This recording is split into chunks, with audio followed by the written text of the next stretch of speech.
Hello നമസ്കാരം, ഏവർക്കും പുതിരീടിലേക്ക്. അങ്ങനെ കാത്തിരിപ്പിനൊടുവിൽ കൽക്കി എന്ന ചിത്രത്തിൻ്റെ ആദ്യ ഷോ കഴിഞ്ഞ് ചിത്രത്തിൻ്റെ ആദ്യ പബ്ലിക് റെസ്പോൺസ് ഒക്കെ പുറത്തുവന്നുകൊണ്ടിരിക്കുകയാണ്. ആ ഒരു അപ്ഡേഷനാണ് ഇന്നൊരു വീഡിയോ ഭാഗത്ത്. വീഡിയോയിലേക്ക് മുൻപ് വീഡിയോ ലൈക്ക് ചെയ്യുക, ചാനൽ സബ്സ്ക്രൈബ് ചെയ്യാൻ വേണ്ടി ശ്രമിക്കുക. പ്രഭാസ്, അമിതാഭ് ബച്ചൻ, ദീപിക പടുക്കോൺ എന്നൊക്കെ പ്രധാന കഥാപാത്രങ്ങളായ ചിത്രമായിരുന്നു കൽക്കി. എല്ലാ സിനിമാ പ്രേമികളും ഒരേപോലെയായിരുന്നു ചിത്രത്തിൻ്റെ റിലീസിനായി കാത്തിരുന്നത്. ഇപ്പോഴത്തെ ചിത്രത്തിൻ്റെ ആദ്യ പ്രീമിയർ ഷോ കഴിയുമ്പോൾ തന്നെ ചിത്രത്തിന് ഗംഭീരമായ പോസിറ്റീവ് റെസ്പോൺസ് തന്നെയാണ് പുറത്തുവന്നുകൊണ്ടിരിക്കുന്നത്.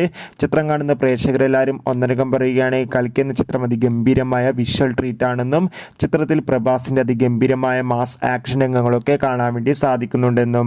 എന്തായാലും കാത്തിരിക്കാം ചിത്രത്തിൻ്റെ കൂടുതൽ അപ്ഡേറ്റിനായി. ജൂൺ ജൂലൈ മാസം ധാരാളം ചിത്രങ്ങൾ OTT റിലീസ് ചെയ്യാൻ പോവുകയാണ്. നമ്മുടെ ചാനൽ ഭാഗം പരിശോധിച്ചാൽ നിങ്ങൾക്ക് കാണാൻ വേണ്ടി സാധിക്കും. അതൊക്കെ ഒന്ന് കാണുക. അപ്പോൾ അടുത്തൊരു വീഡിയോയിൽ കാണുമ്പോൾ ഏവർക്കും ബൈ ബൈ.